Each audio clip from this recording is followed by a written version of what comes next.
Hello guys, this is the Cycle of Life with TES podcast where we say no to vices and yes to change from inside out. On today's bright episode we will be talking about how to stop passing down pain, breaking the cycle of hurt. Pain is a universal human experience that can manifest in various forms: emotional, physical, psychological. It's a signal that something is amiss, a message that we need to attend to our well-being, our relationships, or our inner selves. Often, without being fully aware of it, we might pass down pain to those around us, our children, partners, friends, or colleagues. This passing down of pain can create cycles of hurt that are challenging to break, leading to ongoing suffering for ourselves and others.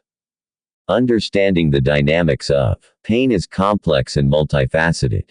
It can stem from trauma, stress, loss, or from the dynamics of our relationships.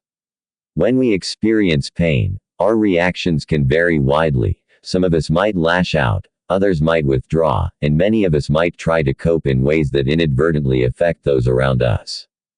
This can lead to a cycle where pain is transmitted from one person to another, often without conscious intent. The dynamics of pain involve how we perceive, process, and respond to hurtful experiences.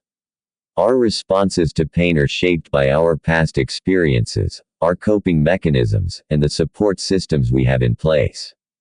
When we don't address pain in healthy ways, it can lead to patterns of behavior that perpetuate hurt, not just for ourselves but for those around us. Recognizing patterns of passing down pain is good. To stop passing down pain, we need to recognize the patterns in ourselves. This involves becoming more aware of how we react to pain, how we interact with others when we're hurting, and how these interactions might cause hurt to others. Are there times when we say things in anger or frustration that we later regret? Do we withdraw from others when we're in pain, causing them to feel rejected or confused? Recognizing these patterns is a crucial step toward breaking the cycle of pain.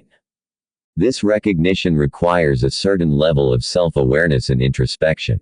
It means looking at our behaviors, our words, and our actions through the lens of how they might impact others. It involves asking ourselves questions like, how do I react when I'm hurt? Do my reactions cause hurt to others? And, are there patterns in my relationships that lead to ongoing pain? Breaking the cycle with empathy and communication are powerful tools for breaking the cycle of pain. When we're empathetic, we better understand others' feelings and perspectives, which helps us avoid causing them pain. Communication allows us to express our feelings and needs clearly, reducing misunderstandings that can lead to hurt. We also need to practice empathy, which involves putting ourselves in others' shoes, understanding their feelings, and responding in ways that show we care. By being empathetic, we can avoid actions or words that cause unnecessary pain. And improving clear, honest communication about our feelings, needs, and boundaries can prevent misunderstandings and hurt. It allows us to address issues before they escalate into greater pain. The role of healing and forgiveness from pain is a journey, and forgiveness plays a significant role in this process. Forgiveness doesn't mean condoning hurtful actions or forgetting the pain we've experienced.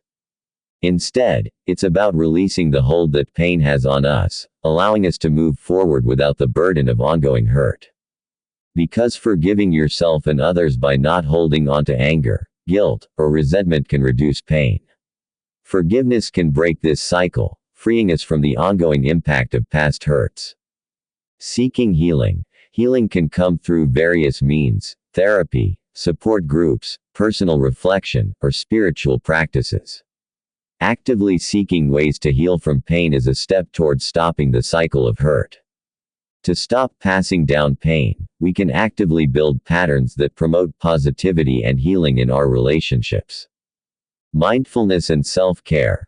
Practicing mindfulness and taking care of ourselves helps us manage pain better and reduces the likelihood of passing it down. Modeling healthy behaviors. By showing others how to handle pain and emotions in healthy ways, we can foster a more positive, healing-oriented environment. Fostering connections. Building strong, supportive relationships based on understanding and empathy can help break the cycle of pain. Finally, breaking the cycle of passing down pain involves recognizing our patterns, practicing empathy and communication, seeking healing and forgiveness, and building positivity in our relationships. It's a journey that requires self-awareness, effort, and a willingness to change. By actively working to stop the cycle of pain, we can foster healthier relationships and contribute to our overall well-being. This exploration of how to stop passing down pain highlights the importance of awareness, empathy, and healing in breaking cycles of hurt. By focusing on these aspects, we can work toward creating more positive dynamics in our relationships and reducing the transmission of pain to others. Thanks for listening to the Cycle of Life with TES podcast, where we say no to vices and yes to change from inside out. For donations and support, don't forget to share and check bio for Binance ID to give out support.